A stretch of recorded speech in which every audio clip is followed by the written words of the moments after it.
Good morning. This devotion is for November 28th, and I am excited because we're going to do a month-long devotional series on the messianic prophecies. Yesterday would have been the first Sunday, or was the first Sunday of Advent. And Advent is this celebration anticipating the coming of Jesus. It's the coming of Jesus at Christmas, but it's also a participation in the coming of Jesus at the end times. But one of the things that I think we fail to do, that I'm hoping to do with this devotional series, is go back into the Old Testament.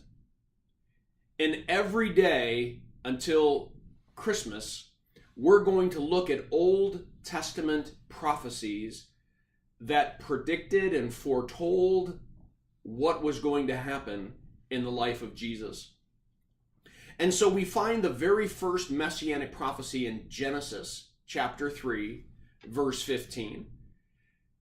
God says to Satan, after Adam and Eve have been tempted and fallen into sin, I'm going to put hatred between you and the woman, between your seed and her seed, and he is going to crush your head, and you will bruise his heel. There it is.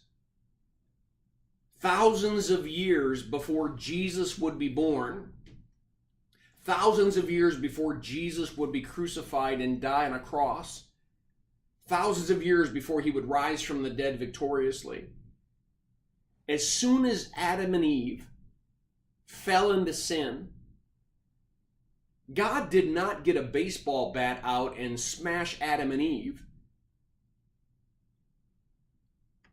He told the enemy, Satan, that I'm going to take a baseball bat and I'm going to crush your head. I'm going to destroy you. And simultaneously, I'm going to redeem my children. I'm going to save them from their sins. Wow, what a powerful first messianic prophecy. That you might bruise his heel. You might see from this world's perspective that he dies on a cross. But when you hear the words tetelestai, it's finished, shouted from that same cross, we all know that the head of Satan is crushed. Jesus has restored his kingdom. And salvation is there for all who believe. He rises from the dead 3 days later, and that's going to be another messianic prophecy sometime here in the future. But he rises from the dead, showing us that he has done exactly what he promised in Genesis 3:15.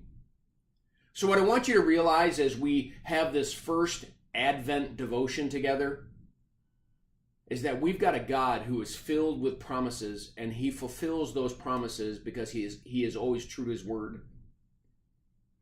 He will never leave us, he will never forsake us, and he has redeemed us in Jesus Christ.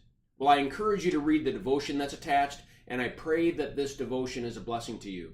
Have a firmly rooted day.